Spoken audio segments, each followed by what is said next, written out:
The Nothing is a 2018 found-footage horror movie set in the Appalachian Mountains, specifically the Georgia foothills of the Appalachian Mountains.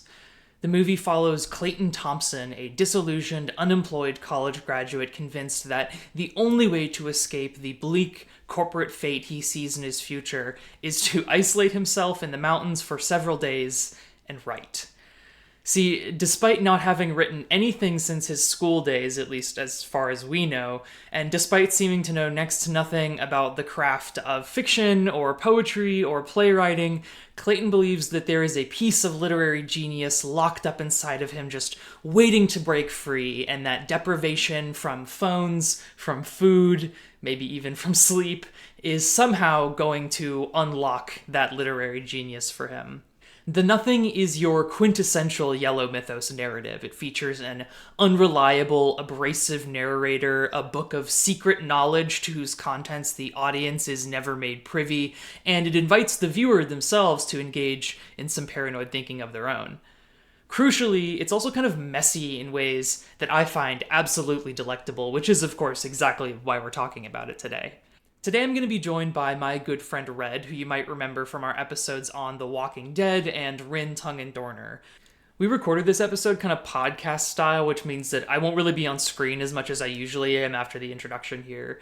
I'll try to put some relevant movie clips over top of our conversation, but if YouTube doesn't let me do that, then this would be a good one to just put on in the background while you're drawing or driving or doing whatever else it is you little freaks do out there.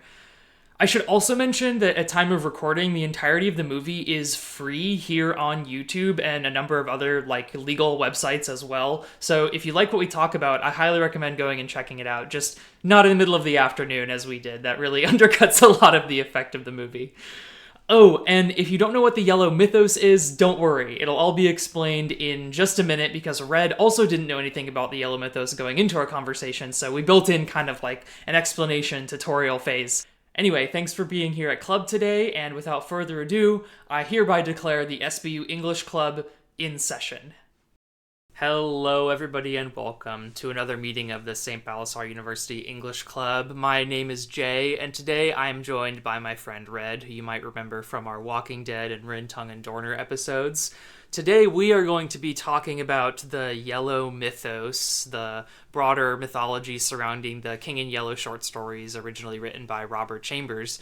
Red does not have a ton of exposure to this sort of, it's not really a franchise because nobody owns it, which thank God. So what we're going to be doing here is sort of like a reverse of our Walking Dead episode where I'm subjecting Red to a particular horror interest of mine.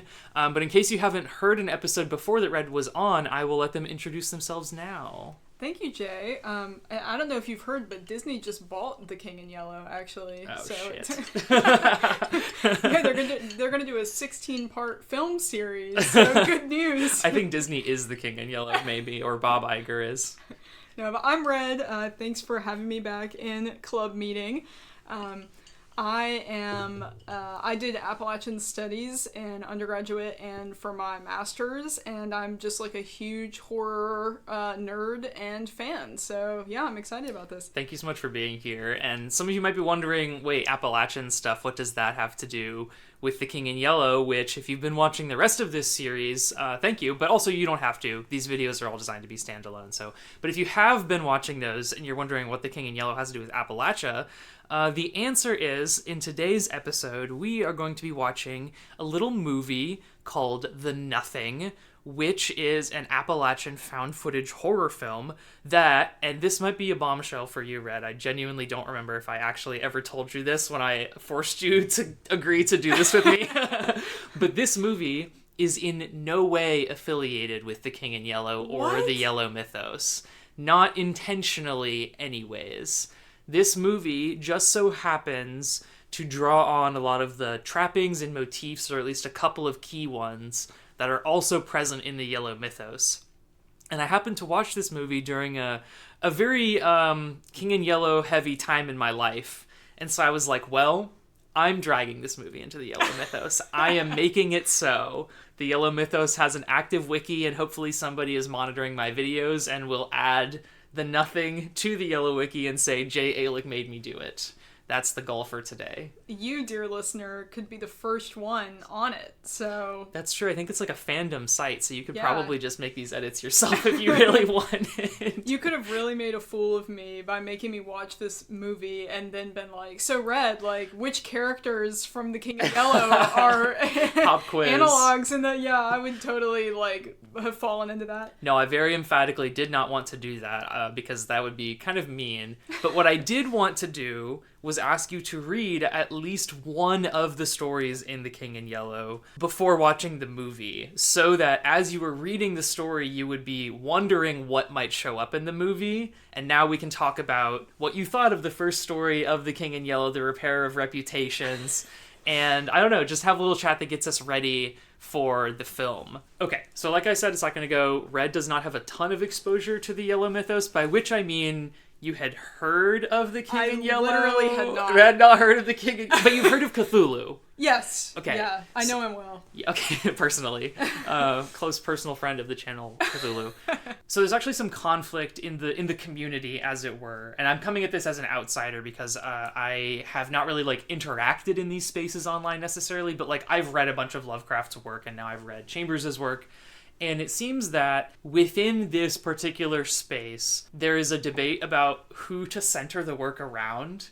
And because Lovecraft borrowed elements from Chambers, some people would include the Cthulhu mythos in the King in Yellow mythos. Whoa. But because the Cthulhu mythos is much bigger, like there is just much more of it, and it has had a larger cultural impact, some people would like to fold the King in Yellow mythos into the Cthulhu mythos. Oh, wow. Whereas other people are comfortable talking about them as discrete entities that just happen to have crossover. And it gets even more complicated than that, actually, because some of the elements from the King in Yellow were borrowed by Chambers from another author called Ambrose Bierce, whose stories I'm going to be talking about very soon.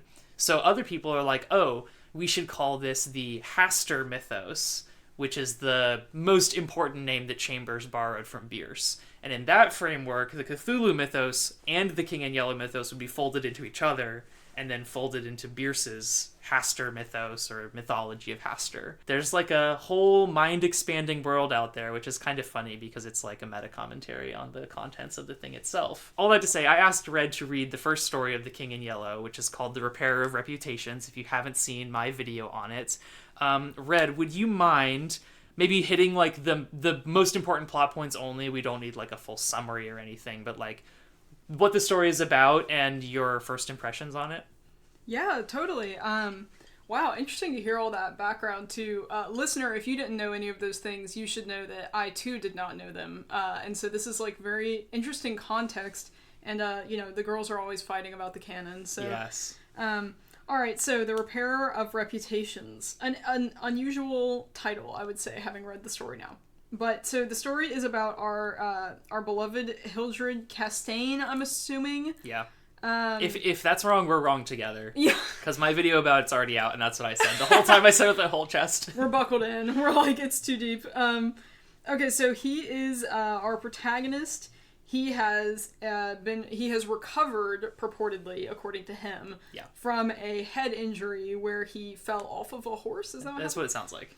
And so a friend of his is the titular repairer of reputations. This is Mr. Wilde, who's a very bizarre figure. Yeah. He is kind of an untrustworthy figure, according to a lot of people in Castaigne's like sort of social circle and neighborhood. They call him a lunatic, which Castaigne is greatly offended by, because of the fact that this was a word leveled at him after his injury. Oh, by the way, he had been in like an asylum, I think, right? And yeah, it's funny. The story implies that the same doctor who arrived on the scene and diagnosed him then took him to his own asylum and forced him to pay for the services that he rendered, which Hildred is very mad about. And I have to say, of all the things Hildred's mad about, that might be the most valid, because that does sound like such a scam. Yeah, that is insane. Was he like at his house? When he fell from the horse? At like when he was like keeping him it sounds, in asylum. It does sound like the doctor lives there. At least that was my reading That was my reading. Like So, it sounded like he was just like, you're my roommate now and you have to pay me like to live here. do you think Dr. Archer's just really lonely? Perhaps. And he's I also... want his POV. He's, like, also deluded. Yeah.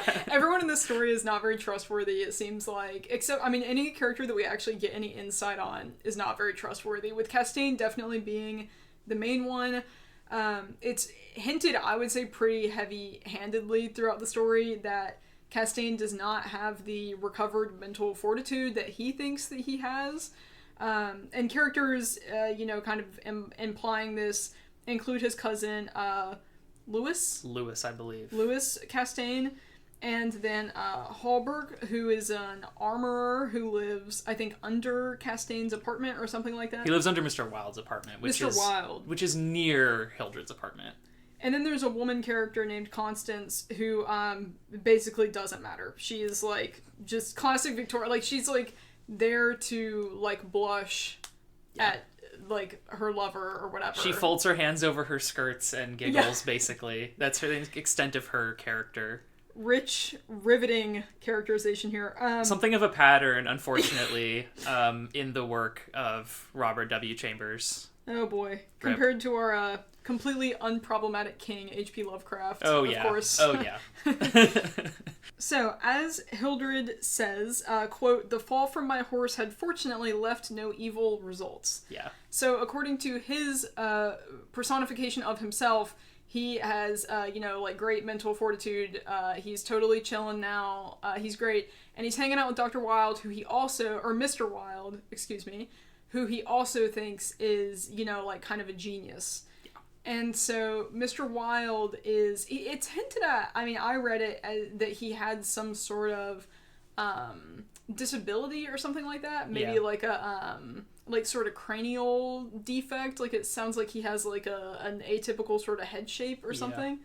Notably, he also does not have ears, and so he wears a prosthetic with 2 fake ears on either. So he's just a very interesting character. Yeah. There's a whole section on him in my video. I talked about how he's a grotesque in literary terms, which, of course, is a term that we don't use so much anymore, and is an archetype that has thankfully diminished, I would say, in its prominence. But he's a character who, by his physical appearance, we are meant to intuit may have some deeper connection to the supernatural realm, which I'm sure that's somewhere along the lines of where you were going next. Things sort of go ham when Hildred reads The King in Yellow, which is a play?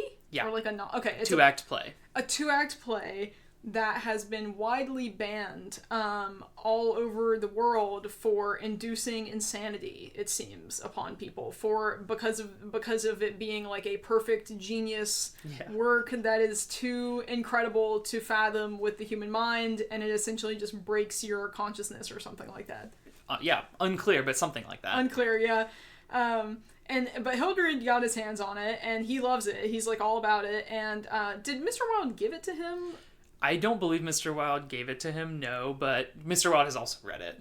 Okay, yes. And Mr. Wilde wrote something of his own, right? The, like, American Dynasty or something? I don't know what it's called. So it's implied that after reading The King in Yellow, Mr. Wilde wrote The Imperial Dynasty of America. Yes, which great is name. This hilarious, like, faux ancient annals outlining, well, the Imperial Dynasty of America that there allegedly is, which is sort of a shock to us as readers because a president has been named previously. It seems all the more improbable that then Hildred would be in line for said imperial dynasty, and he would be next in line, if not for one particular individual, that being his cousin, Louis. So the conflict of the story kind of then revolves around what Hildred decides to do about that. Right. Hildred, there's this kind of reveal where the prose starts to get sort of unhinged, and you sort of know that things are reaching a boiling point, where Hildred has a diadem hidden away that he believes is,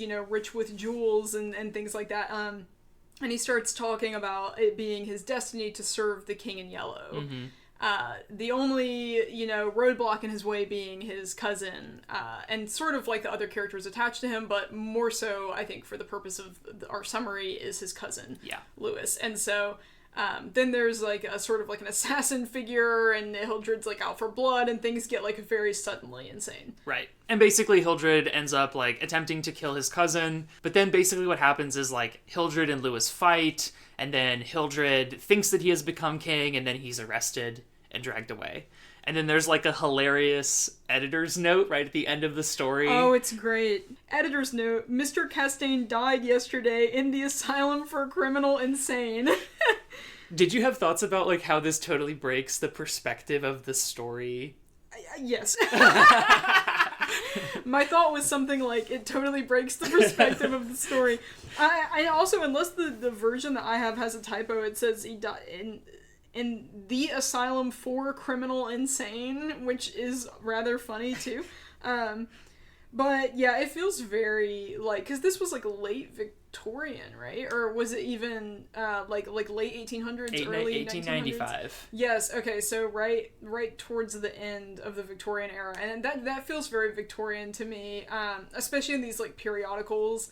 Something like it reminds me a lot of like Jekyll and Hyde, and even to a weird extent like the Moonstone and like different Victorian texts like that, where the sort of like goal of the piece as entertainment, I guess, like sort of slaps you in the face occasionally, that you're just sort of like, okay, Right, like today some of these books, not so much The King in Yellow in particular, but some of these other titles that Red is mentioning, they're regarded as literature, when at the time they would maybe not have been, and like the fact that they were explicitly, or part of their explicit aim was to make money by entertaining people via the written word, shines through in these choices that undermine the thing as like a unity, we could say, and try to make you feel, in this case, like scared, like, oh my god, he died in the asylum, like, what do you want? It's like a sting, it's like a gotcha. It's not like a gotcha, but it's like a twist, It's like I would definitely consider this sort of thing like the Victorian equivalent of a like twist, Yeah. That's a really good comparison. I like that a lot. I think in this one it's particularly egregious because like the whole story is told through Hildred's point of view. So like the implication of a note being appended is that Hildred or somebody else, which is even crazier, wrote this from Hildred's perspective, and then a separate editor attached a note that explains what just happened or like adds additional context. But for whom? Like who in world is reading this? It's making me wonder if they were going for like a Blair Witch sort of thing. It would be interesting to see where this was published, which is maybe something that you would know, like where it was originally published, because it makes me wonder if the point was almost to deceive the reader into thinking that this maybe did happen. Except probably not, because I think the story actually takes place several years after it was written, so I suppose that effect wouldn't work. But it does, I see the like linkage that you're reaching for with this and like a found footage, because it definitely is seeking to have like, this is the Victorian equivalent of a found footage, right? If it was formatted in like an epistolary format, if it was a diary or a series of letters, then it would definitely be like the literary equivalent of found footage. In its current form, it's like caught in between found footage and just like a sci-fi horror short story thing. Yeah. Very Jekyll and Hyde. Yeah. Any other thoughts that you would like to share with us before we jump into the movie? Just one thing, really, which is that the story is very funny, and especially if you read things from this era, it's relatively short. I found it rather humorous. Like, I think there were some moments that like made me laugh out loud. The biggest one being that there are these government-sponsored, I think, self-unaliving chambers. That are it is exactly the joke from the, I think, first episode of Futurama with the, like, booths that you pay 25 cents in. And so that definitely, I had to have a little bit of a chuckle at that. Mm-hmm. I have puzzled over the lethal chambers for weeks now. The lethal chambers. Because I genuinely don't know if we're supposed to be, like, scared of them when they're being introduced. Like, obviously, there is a character in the story who runs into one and presumably dies because he feels so guilty for having attempted to kill Hawberk and Hawberk's daughter Constance. So in that moment, the lethal chamber is definitely supposed to be scary. But when it's first being introduced to us by this city official of some kind, he describes it in ways that are, like, on one hand problematic, yes, but also kind of like radically liberatory, or like appearing to be radically liberatory. And I don't know, like there's something about it that makes me think that there's more than just horror in these lethal chambers. Like I feel like Chambers was playing around with a really interesting idea. Like how much control are people allowed to have over their lives up to and including the moment at which it ends.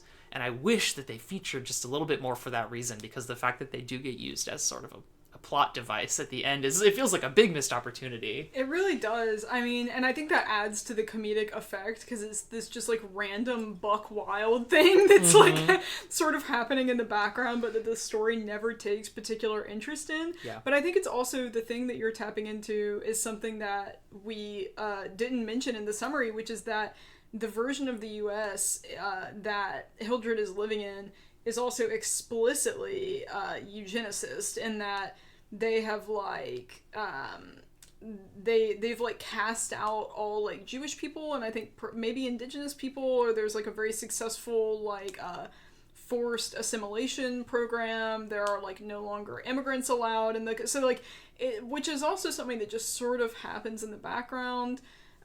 So I'm not sure if that features in with other stories in the collection, or if it's just sort of a random feature. The crazy thing is that there is only one story in the actual original Chambers set that takes place for sure after this one, and it takes place in France. It only contains one character that actually knows one other character from this story, and like the cultural milieu of the time does not feature. So like it is also set in 1920 or 1921 maybe, which would place it 1 year after the events of the Repair of Reputations. But like whatever is happening politically in France, we have no access to. So we get basically a completely different, unrelated story, but with a Repairer of Reputations glup shitto. Yeah, basically. Basically. Which is funny because that glup shittoification of characters from the Yellow Mythos is a big, big problem in a lot of the more contemporary stories that, like, you know, writers who are not Chambers have added. But I will save that for a video that you may already have seen, depending on what order these come out in. TBH, I don't know. But if you have seen it, you will see more. And if you haven't, you will still see more. It will just be the first instance of them. So, Red, any final impressions of The Repair of Reputations before we watch 2018's The Nothing?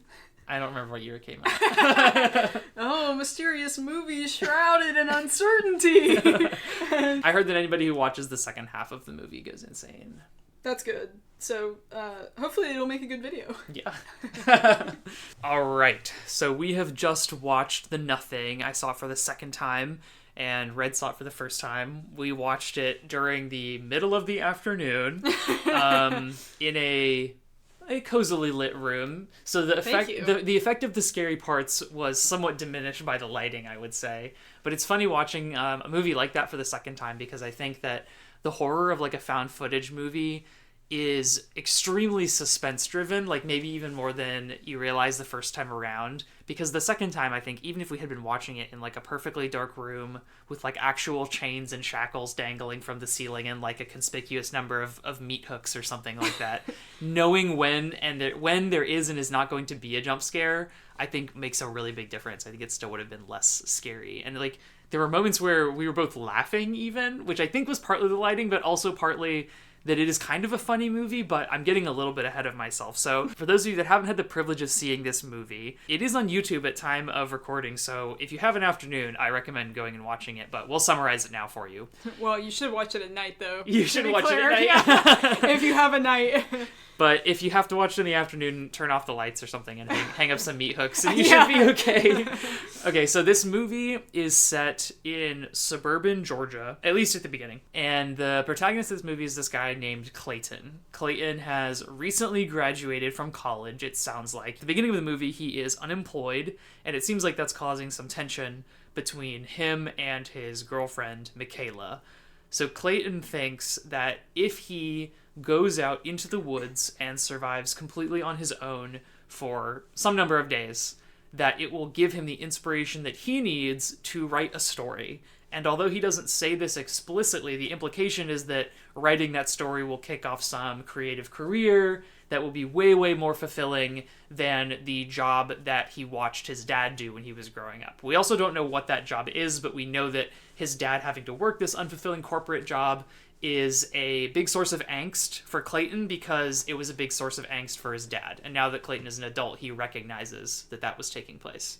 So that's kind of where we start. Okay, so, at the beginning of the movie, we sort of piece together that Clayton has been working on this idea for a project in secret a little bit, not really telling other people. And so there's his girlfriend, Michaela, and then his friend, Hunter, who's kind of not a very good friend. No, he sucks. Kind of the only thing that we see him do is, like, berate Clayton the entire film. But Michaela is very supportive and wants him to be happy and is trying to get him a job as a corporate blogger. So I guess he's gonna, like, go work for BuzzFeed or whatever. Sounds like it. But he doesn't want that. He wants to, write his masterpiece, as Jay was sort of alluding to. And so basically the project that he talks Michaela into helping him with entails him taking some camping gear and being dropped off in the middle of the Georgia mountain wilderness, a trip which he has no preparation or expertise to fulfill. And so Michaela agrees begrudgingly, takes him out into the woods, leads him out somewhere blindfolded, and leaves him for 5 nights. Mm-hmm.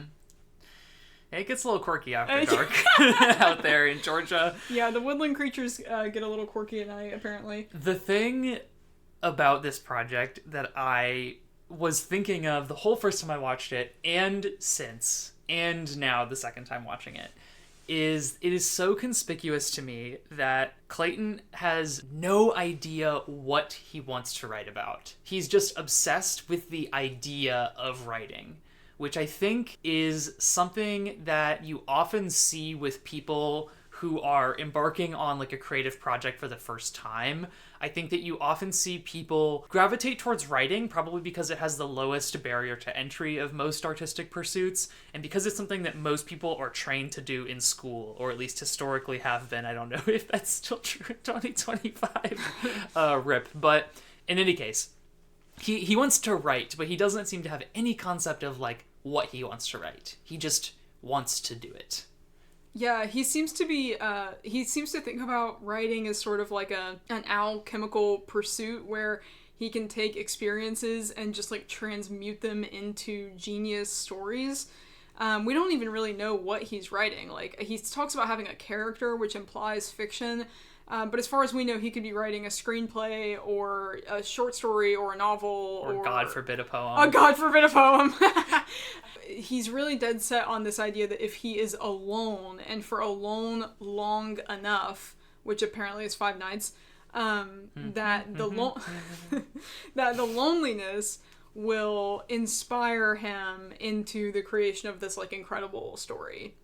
Yeah, and there's something he says right before he sets out, which is like I was going to try to quote it, but it doesn't matter because the vibe of what he says is much more important. It's like, society conditions you to never be quiet, so I'm gonna like totally kick society in the nards and like be quiet for like 5 whole days. So eat it, society. Which is funny because he's like screaming at the top of his lungs like the entire time he's out there. 2 seconds into the woods, he's literally losing his mind. And it's great. So he goes out into the woods, Michaela drops him off, and he attempts to survive. Things go relatively smoothly at first. He gets a fire going, he brought food, he brought water, so he's not really scavenging. He's mostly just trying to sit in this lawn chair by the fire with his tent and write. That's his goal anyways. But it isn't too long before he starts hearing scary noises at night, and on top of that, the writing is not going well. Like, every time we see him sit down to write, pretty much, he writes at most like a sentence, and then he like slams the book shut, throws it away, and I don't know, spits out some like little quip about like, oh, I'll do it later. And on one particular occasion, on the first or the second night, he even has this moment where he gives us this theory about the nature of creativity, which he describes in really flowery language, and it takes him a long time to say it, but the actual sentiment reduces to, when you are tired, you are tired. Do you have maybe a Oh more my generous God. read on that, or is that really how it sounds? Yeah, actually, I'm happy that you reminded me of this because I think maybe it factors into sort of the, like, insanity that this character ends up, I don't know, falling to or developing or whatever while he's out here. Because, yeah, early on in the trip, he talks about having this theory that sleep deprivation, I don't know, generates, like, creative energy or something. And so he says at the beginning that he's going to try to deprive himself of sleep so that he can produce more work or whatever. We don't really see him talk about that again, but I guess maybe that is implying that for the whole time that he's out there, he's not sleeping, which definitely adds an interesting dimension. But yeah, what he basically says is that when you're tired, your brain becomes aware of the fact that it's tired, and it overcompensates by, like, I don't know, unleashing this secret well of creative energy that you have stored in you at all times, presumably. It's like part nonsensical and part tautological. Yeah. And I think that style of thinking comes back later in the movie, which is why I wanted to bring it up now. Because as much as, like, the fact that he is not sleeping, or the fact that lack of sleep is, like you said, the secret to the fountain of creativity, is, to me, less important than that this type of thinking recurs once he has, like, started to slip deeper into insanity, which then maybe raises the question of, was he mentally stable to begin with, which is just so King in Yellow. It's just so King in Yellow, where you have to, every time you think that you're on firm footing about some kind of conclusion about the nature of a character or about the nature of reality, something will happen that will make you wonder if you were ever right about that. And that's, like, both intriguing and at times really frustrating, as you'll see, probably in this video, but as you've almost certainly seen in my previous videos as well.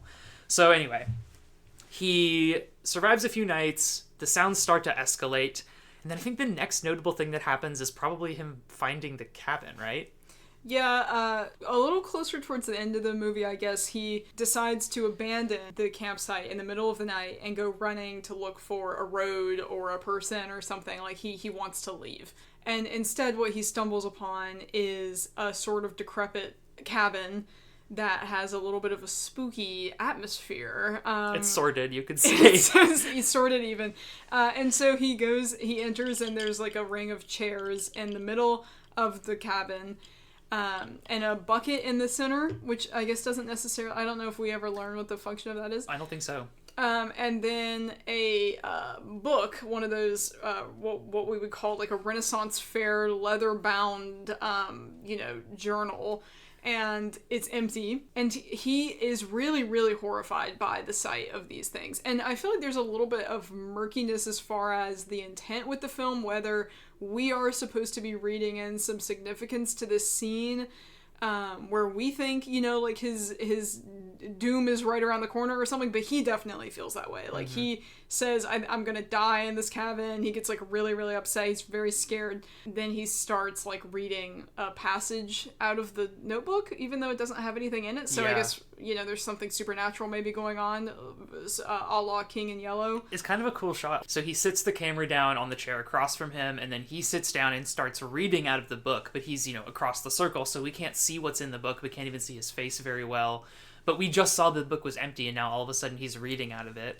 And it says something about a guy named Jephthah praying to nothing, about everything returning to nothing. I admit I had to look this up, so I didn't just know this right off the dome. I knew that Jephthah was a biblical name, but apparently he was a guy from the Book of Judges, and his most notable little anecdote in there is that he swore to God that if he was victorious in some conquest or another, he would sacrifice to God the first thing that came to greet him out of his own front door. So who comes running out that front door as soon as he gets home but his eldest daughter, or his youngest daughter, or his favorite daughter, or his daughter with some kind of superlative title? Then he has to sacrifice her. I don't know in what way exactly that connects. Maybe we'll figure it out as we talk our way through this. But it bears mentioning, at least in part because the Bible comes up in at least one other place, which is that Clayton's mother used to repeat this particular verse from the book of Joshua. It's the one about, like, have no fear for God is with you always type of thing. It's longer than that, but you get the idea. So there's something biblical going on motif-wise. In any case, he reads from the book, he gets up, and he leaves the cabin, right? Like, he heads back to the campsite? Well, we don't see it. what we see is him reading the Jephthah passage and then at the end there's like a scary voice that joins his. Right, his final words are overlapped with like a spooky demon filter. Yes, that's right. And then it like cuts out and we see him back at his campsite. So I guess, and he has the book, I think, too, when he goes back. And we see him like copying something out of the Jephthah book into his notebook. Right. So it seems like, there's something going on here with what he's transcribing or whatever. And I don't know, things really go haywire. It's very much so like the third act of the, I keep wanting to call it The King in Yellow, but that's the whole collection. Yeah. The Repair of Reputations. Repair of Reputations. In the community, we call it T-Roar. Oh, okay, excuse me. Not really, that's just how I abbreviated it in my script. In the community, meaning us too.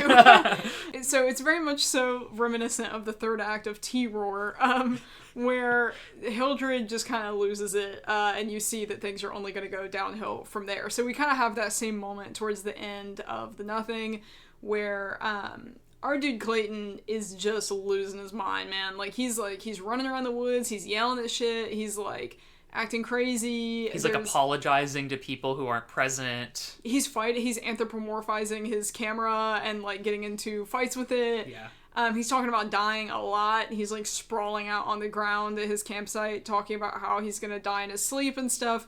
And so we know that things are really getting real when he comes out of his tent on the final morning, I think, and sees that the chairs from far, far away in the cabin have somehow magically been transported right to his campsite and are arranged in the scary ring once again. And this is an interesting moment for us as the viewer because, of course, it's scary, but also, Clayton's been kind of going crazy for a while now, but we haven't really known for sure how much of this is just in his head and how much of it is real. He references noises that, we might not really be able to hear that well if we hear them at all.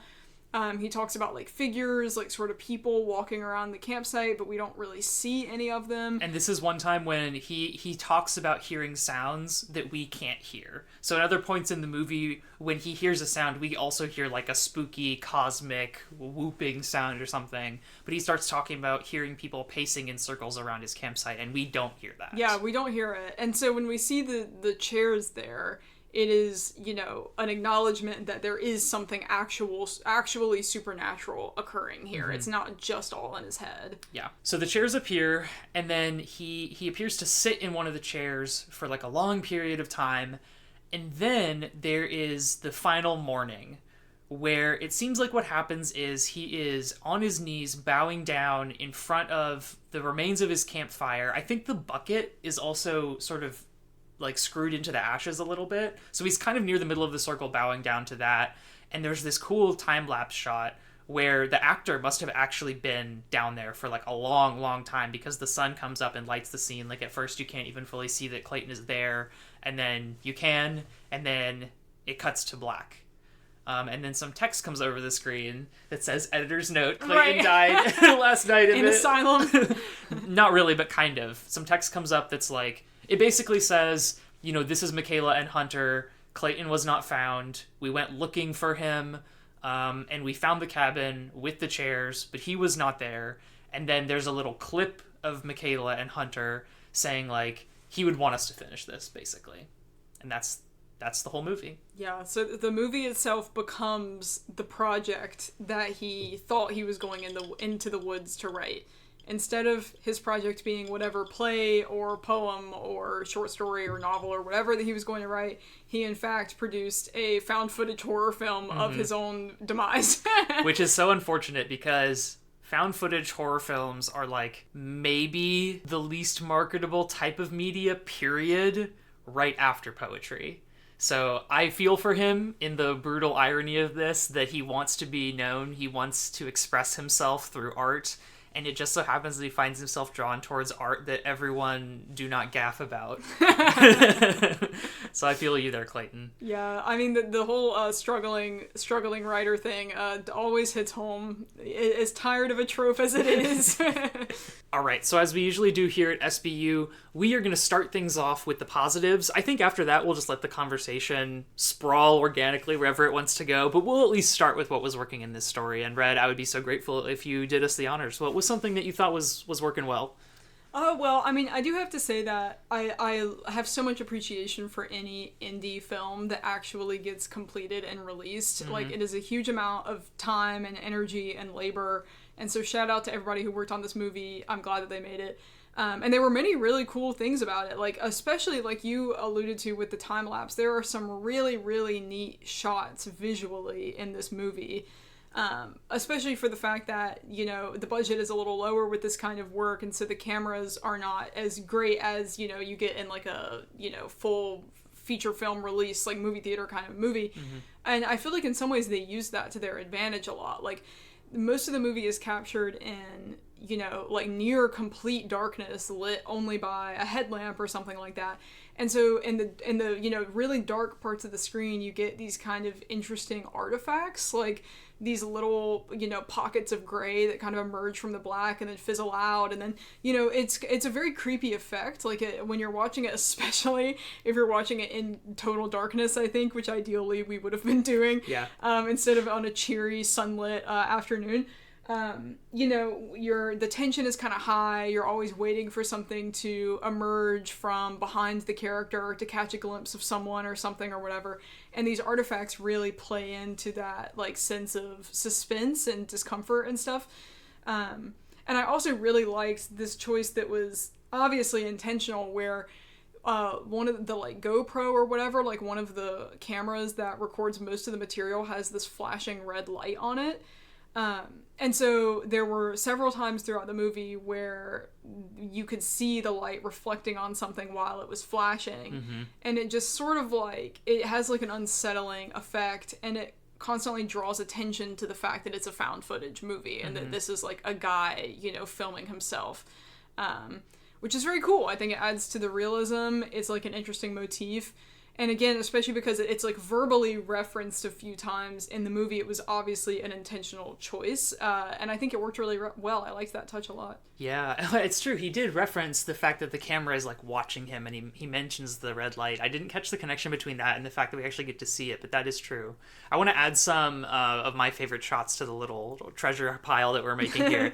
One that I really like is right before he finds the cabin. He, like, quote unquote gives up. Like, I guess the implication is that he's decided to allow the creature, the entity, to take him, and that he'll die.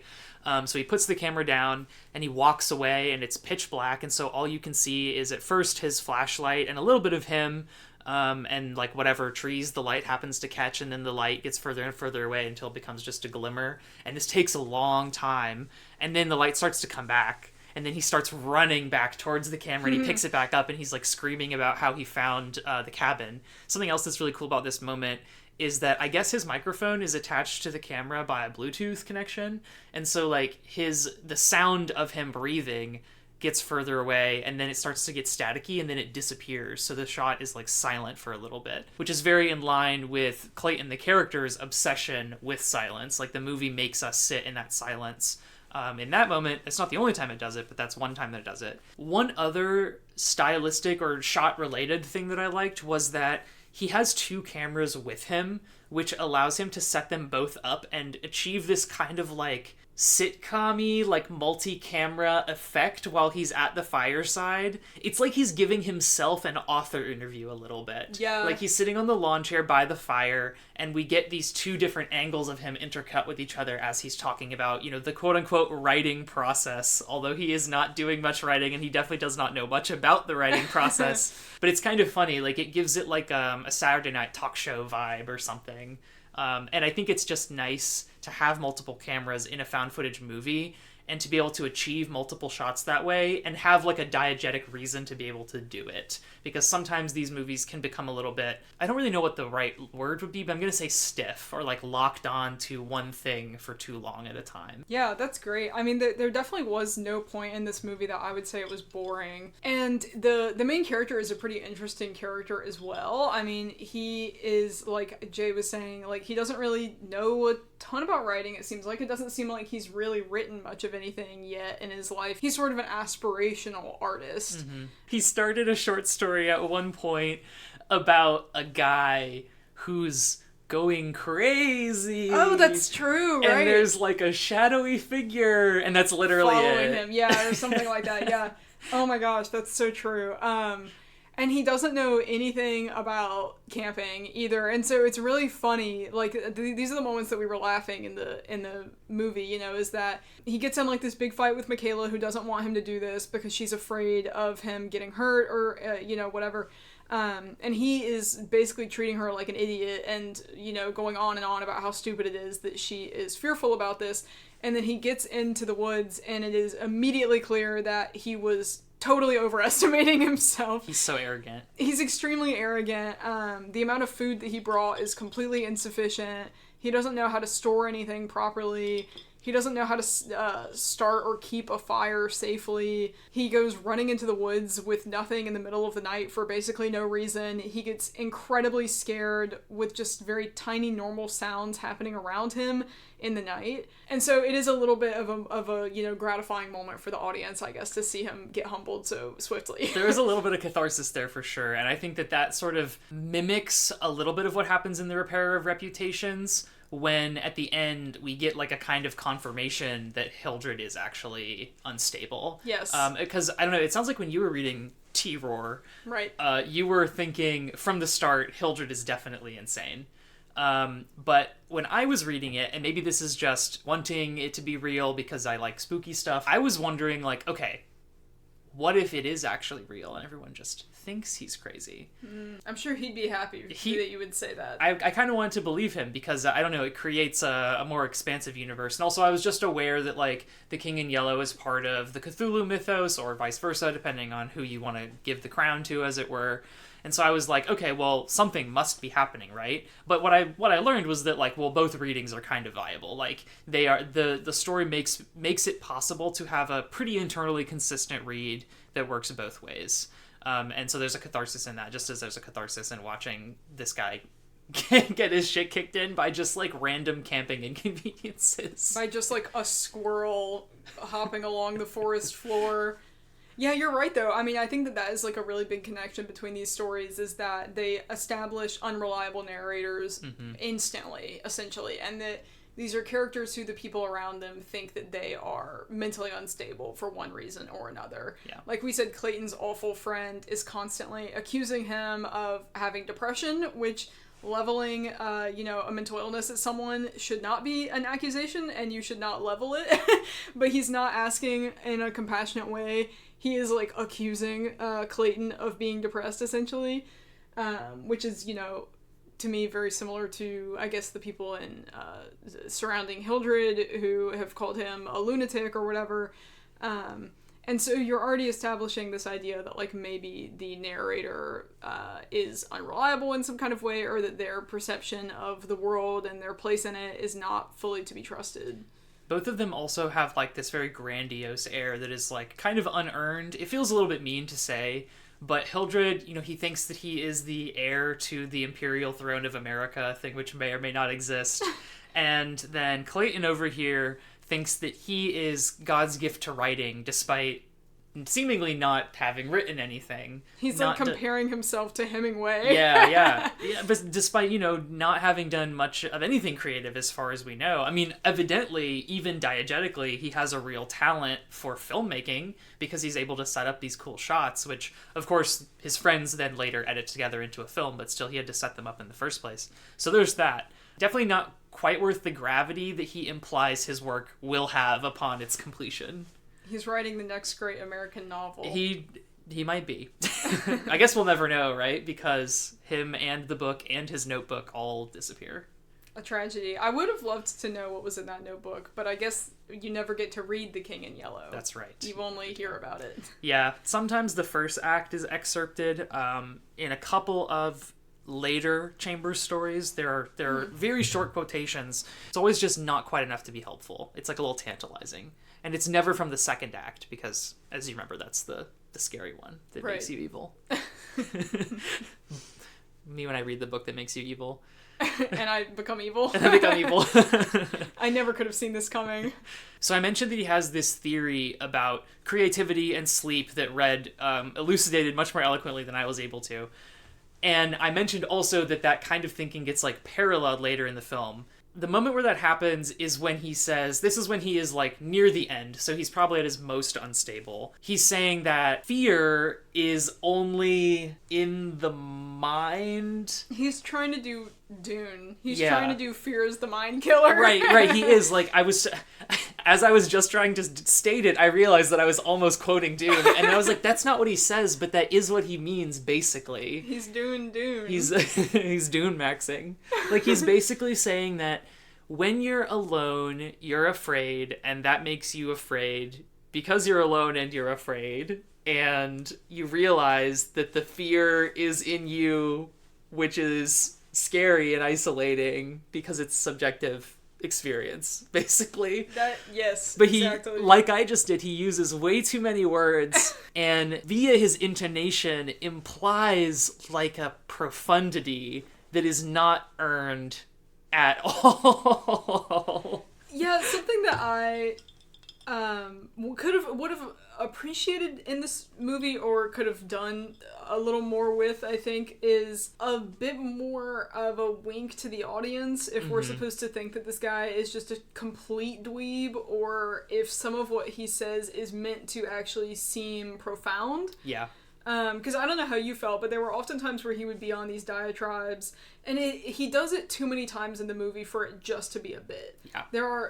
And to be clear, this guy basically fills up almost the entire runtime of the movie just talking to the camera with no other actors to work on or anything. So definitely not trying to like shade this dude's performance or writing or anything. That would be very hard to do. But it does get redundant at times because he is basically just going on these, like, kind of deranged tangents. It's very like the guy who does acid one time and then is like, have you ever thought about how, like, life is, like, I don't know, like a projection of our internal world? And you're like, I don't know, sure, Like, it's very that, like, pseudo-profound, like, philosophy bro kind of stuff. It's, like, deeply unspecific, and it's grasping towards a universality that it is not able to support rhetorically. It's just like, what if I said something with a kind of phrasing that implied it was new and implied that it mattered to you listening right now, but it does not actually argue for why that would be the case. And like you were saying, it's not clear to me either to what degree the movie expects us to criticize Clayton for that quality or even any other quality, because at the very beginning of the movie, there's that segment where we're still kind of at home. It's pre-point of no return. He's really, really mean to Michaela. I am not clear, even on a second viewing, how much blame the movie wants me to assign Michaela for being very justifiably, in my opinion, upset with him for not communicating about this thing that he's decided to do, for pressuring her into participating. Basically all of it. Like, I think that there are times where it feels like the movie is framing her as the bad guy, but then it will also frame him as the bad guy. And I am uncomfortable with that and interested in it. So I was curious about your thoughts. I don't know. I feel like there were moments where, to me, it seemed like the movie didn't necessarily know the relationship that these characters wanted to have to each other. Mm-hmm. I definitely felt this way between Hunter and Clayton, too, who it's just so, like, their relationship is very volatile. Right. Like, it doesn't really seem like there is much joy there at all. And similarly to Michaela, we are told that they love each other very much, Clayton and Michaela, and they say, I love you, There's one really tender moment where she's dropping him off in the woods and they have like kind of a last hug and stuff, and they're like, actually it's very like heartwarming, like they're like joking around and just like being sweet, and that was nice. And so in that moment I definitely felt like, you know, we were supposed to, like, that both of these characters were sympathetic or whatever. But yeah, I'm not really sure. I mean, my read of it was more just Clayton being like a doofus, but then especially at the end, I mean, this guy presumably dies, and then Hunter and Michaela are left to complete this film project for him. And with the gravity that they had, you know, towards the end, it definitely seems to imply that the film is some sort of like masterpiece or whatever, and that he somehow succeeded in the project that he was doing. But Michaela does say, but it wasn't worth it. Mm-hmm. So that's interesting. I mean, it makes me think that maybe the thesis of the movie is something artists must be miserable, something artists must destroy themselves to make good art, something misery, something Kurt Cobain, something. Like, I mean, he references like Van Gogh and Kurt Cobain or whatever, like, and it's kind of like, oh, brother, you know? Yeah, it's hard to tell, for me at least, if the thesis is something misery required for art, or if the thesis is something misery required for art, but it's not worth it. Yeah. I mean, I would think it was that last one, but I don't know if the movie completely commits in one direction or another. Like, because I guess for Clayton it would be worth it. I mean, I think that if we asked him, because the whole movie he's talking about how, you know, like, he accepts death pretty quickly. And from the jump, he's basically like, I need to be lonely and depressed because I'll only be a good artist if I do that. Yeah.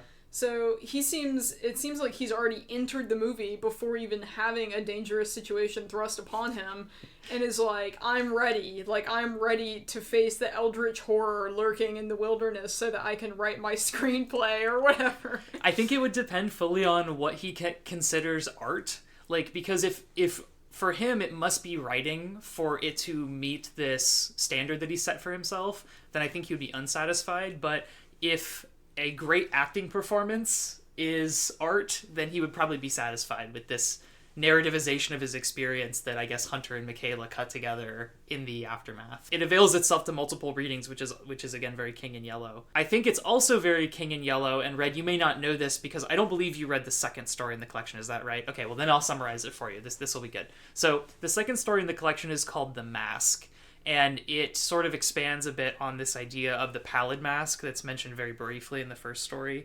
It's implied to be a mask, I suppose, that the King in Yellow maybe wears, and or maybe a mask that people who have encountered the King in Yellow wear. It's very obscure, as these things always are.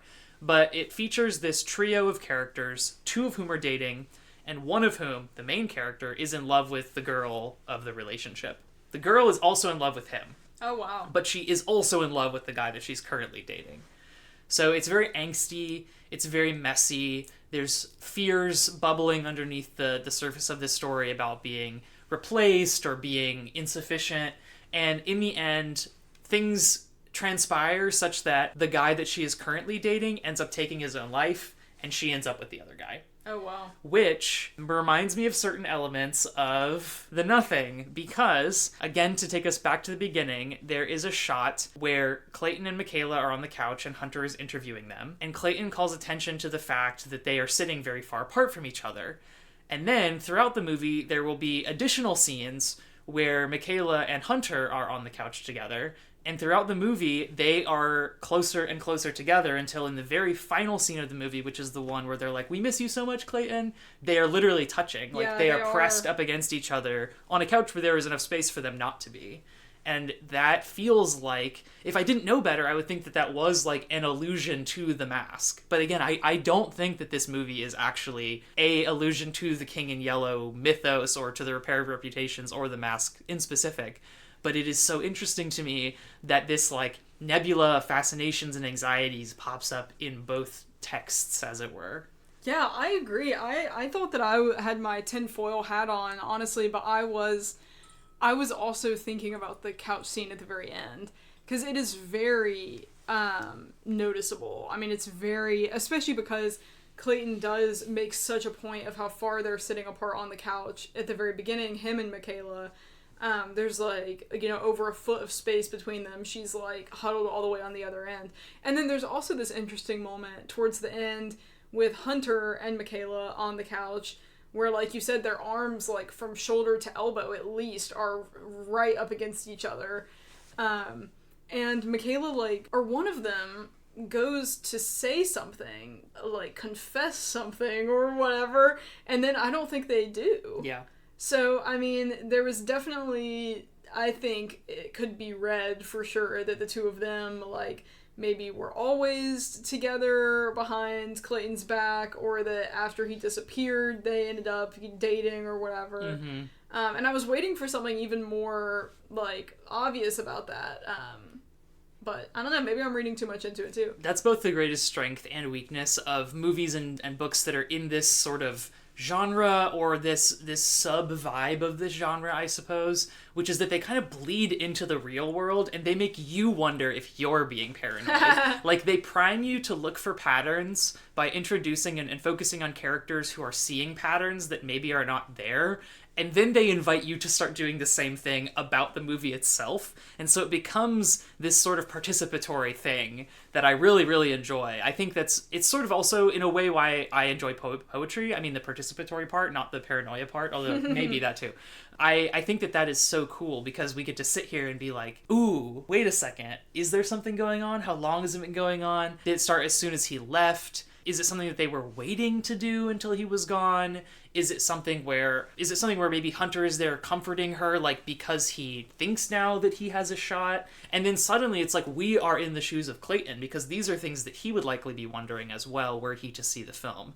And so that just, I guess, circles back to the same participatory thing that I said earlier, which I think is really neat. Like, even if we aren't able to draw any conclusions, which I think is maybe one of the film's weaknesses, and is also one of the weaknesses shared by the King in Yellow stories, even if we can't draw any conclusions, we at least get to, like, think about it. We at least get to try to identify patterns, to create arguments, to support our points of view. And I think that that's, like, great brain practice, if nothing else. It's a little bit like a puzzle. Yeah, absolutely. There's definitely enough mystery swirling around that you could interpret these things differently upon each viewing or reading, which is really neat. And there's like a very much so, like, a metafictional sort of dimension to both of these stories too, which is cool. In T-Roar, it sounds like terror. It does sound like terror. It's terrific, and terrifying as well. Hildred, our unstable character, is kind of driven to madness, we would assume, by this existing play that someone else wrote, this sort of, like, shadowy figure or whatever. And in The Nothing, it's like the nothing of this project or whatever that's driving our character crazy. So both of them are driven mad, if that's your reading, by these creative works and pieces of fiction. And one of them, it's an existing work written by someone else that just has this, like, supernatural power. Or maybe it's some sort of a moral panic, created by the banning of this story that people want to get their hands on, and then it becomes a self-fulfilling prophecy in T-Roar. And whereas in The Nothing, it's this character kind of being driven mad by his own expectations for himself and creating this project that is just persistently nothing. He can't produce anything. Like, that's the horror of The Nothing. Like, whatever's going on with Jephthah, like, I'm not sure, like, maybe that's meant to inform that as well, but it seems like the nothing, like, the terror that sort of consumes this character is the void, created by the lack of this story coming together. Mm-hmm. So it's kind of a mirror of Hildred. In The Nothing specifically, there is, like, a deep fear of absence that I think is really core to the creative process. So much art is created not just out of a desire to fill an absence, like a sense that the artist is missing something, but also within the actual text itself, there's often all kinds of absences the characters are trying to negotiate with, right? Like, the core fact of most fiction is that there's a character who is separated from some goal that they want to achieve, right? Or some state of being that they would like to be living in that they're not living in, and they will do all kinds of things, both good and bad, to try to reach that state, often only to realize that the state is worse than they expected, or just not what they expected, or unfulfilling in some way that surprises them. Poetry also deals with this in various ways. So this idea of nothing is one that is resonant, like, in The Nothing Nothing and in The King in Yellow, and I think in like art generally, which I know is like a huge swing, and so like you can probably think of counterexamples, but just speaking sort of broadly, I think that there is something. All right, so when you talk about The King in Yellow, there's really no way to not talk about it, and I think the same thing goes for The Nothing. There is this particular moment in The Nothing when Clayton gives up on writing for the day, and he says, "Creativity, it'll come at night." And then, of course, what actually arrives at night is this... the beast. Big spooky sound that breaks branches, maybe encircles him. So, what is the thing that comes at night? Is this the form creativity takes? Is this something else entirely? So was he just wrong? What do you think, Red? Oh my gosh. I do think that's really interesting. Like, and again, this is a character who's like sort of welcoming his own demise from the jump. So it is kind of funny that, you know, he's talking about how this creativity will come at night, and then all that ends up arriving is his demise. But the way this connects back to the Repairer of Reputations to me is in that both Clayton and Hildred are figures who are kind of unsure about their place in society and in the world. And the thing that both of them are relentlessly seeking, even if they do this in different ways, is finding a place in the world where they have some footing, where they feel like they have some authority, some power. And I'm not saying power in like a scary, like tyrannical way necessarily. I'm just talking about like, you know, feeling empowered, I guess, in a society. And of course, Hildred doesn't feel that he possesses this because he's this sort of marginal figure. He had this seemingly traumatic brain injury, and people distrust his sort of perspective on life and his awareness of what's going on around him and things like that. While Clayton is, you know, a freshly graduated college student who's sort of roaming the world, not really seeing a place for him, unable to find a fulfilling job, or even a job that promises to be fulfilling. So I think these are two very real issues that are very relatable for a lot of people, and they're just kind of like looking for different solutions to that. So I think that like what ends up arriving for both of these characters that ends up pushing them over the edge is it's just like this you know, crazed pursuit of that empowerment and belonging, and feeling of fulfillment or whatever, and the fact that it is seemingly this, like, I don't know, malevolent force that drives them both crazy, that one of them gets, basically vanished into the woods over, and the other one gets, you know, dragged away by the police. He dies in the asylum of the criminal insane, or whatever. Editor's note. So what that's meant to mean, I mean, I don't really know. Like, I don't know if the lesson is, like, that you should just be content and not try to write your stupid novel or whatever. Which is a note that I'm sure many writers have considered taking, myself included. Red's working on their thesis right now for their master's program, so at the end of the movie, I think Red was like, maybe expecting the characters to turn directly to them and say, like, and that's why you should just stop writing this stupid fucking book, Red. I really connect with this idea that the Force is in some way thing that represents what it feels like to not be able to find one's place in society. I think that's a really resonant idea. I think it's a concern that's present in both. What I'm talking about, again, is the creature in The Nothing, or the entity in The Nothing, and then the King in Yellow in The Repair of Reputations. I think that both of those could be read as maybe representations of what happens when we misapply art as a tool, right? Like, art, just like any other human creation, in my opinion, is better at doing some things than other things. And in art, you could, like, fractal that conclusion even further and say, well, writing is better at some things than filmmaking is. And you could fractal that even further and say, well, poetry is better at certain things than fiction is. And you could fractal that even further and say, lyric poetry is better at X than monologues are at X. And I think that both Hildred and Clayton approach the art, whether it's the art that they're trying to create or the King in Yellow, as a panacea. Hildred thinks that the King in Yellow has the answers to how to fit into society, which, you know, just so happens to be that he gets to rule over all of it, which is very convenient. Meanwhile, Clayton thinks that art is going to be the thing that not only gives him a sense of purpose, but also will, I think, solve his financial problems, right? Like, he'll have a job, and he'll be able to have that job doing something that he likes.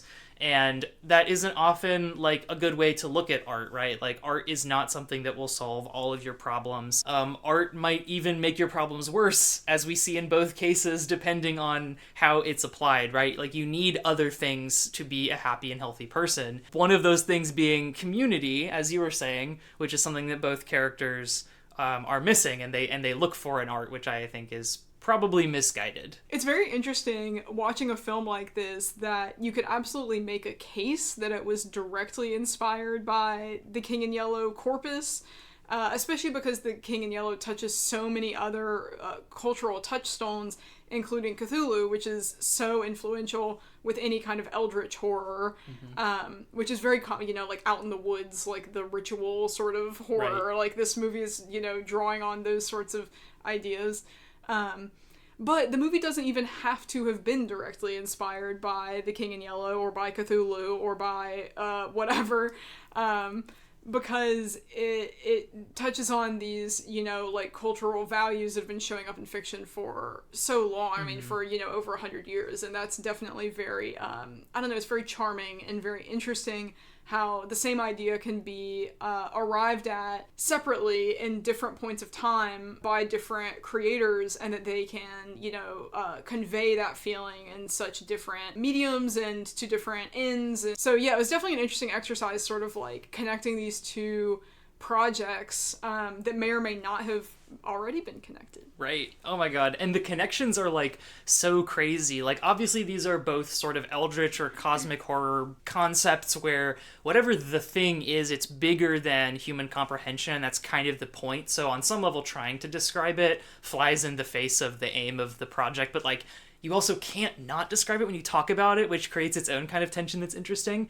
But there's other little things in the nothing that make it feel like it's winking at King in Yellow readers. Like we were looking at each other throughout the movie whenever these little things would happen. Like there's a part where Michaela is asking Hunter to talk about Clayton as a kid, and Hunter starts talking about, well, one time Clayton wrote this story about a king. And it's like, whoa! And then there's another time where Michaela insults Clayton in French. And Paris features so much in various King in Yellow stories that I know you haven't read, so I apologize for that. The epigraph of even The Repairer of Reputations was French, and then Paris was mentioned like 4 or 5 times, I think, which is a lot in a story that's only like 30 pages long. Right, and takes place exclusively in New York City. Right.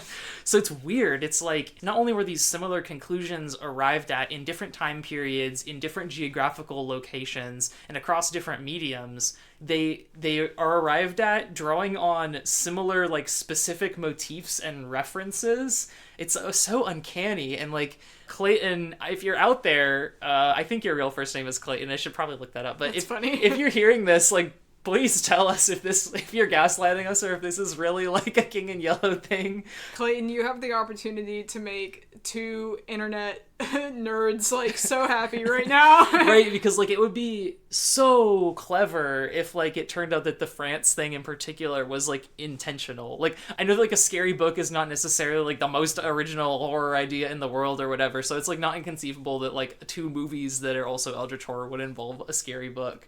But even just the fact that, like, we don't get to see what the book says is so King in Yellow. Yeah, that was the real selling point for me, honestly. Like, watching this character kind of lose his mind because of this text that we never even get to see inside of is very, very interesting. And I think also shows a lot of restraint for a writer or a creator. God, yes. I don't think I would be able to do that. I mean, I would manhandle the shit out of that, and I don't think I would be able to leave it up to mystery, so kudos to y'all.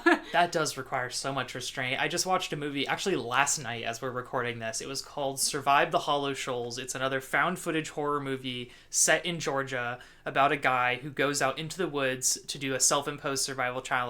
Also stumbles across like a haunted book, but critically, he opens the book and it's full of like Slender Man pages. It says like, no, they're coming to get me. And there's like a drawing of a scary lady. Don't do the Slender Man pages. Man, don't do it. My eyes rolled clean around in my head, as did Mr. Wilde's when he passed away from this earth. I do have to say, too, for any true Jay and Red heads out there who watched our the last video that I was featured on, but shout out to Clayton from The Nothing, because he also worked on The Walking Dead, apparently. Yeah, that was so cool to see. It's on his IMDb page if you want to go take a look. I think he was like a production assistant or something in some of the early seasons, which are the good ones, as I now know. It's true. So congratulations on getting in there and getting out of there. Truly is a small world. We'll never get tired of horror that is a main character running through the Georgia wilderness in, running away from some sort of, frightening monster. A lot of life, if you think about it, Red, is just running away from all kinds of metaphorical monsters, I think. And the particular monster that I'm running away from right now is the end of this episode. The end of this club meeting. Well, I think we've just about outrun it. You think we've escaped it? I think we've escaped it. Oh my god, it's right behind us! He's right behind me!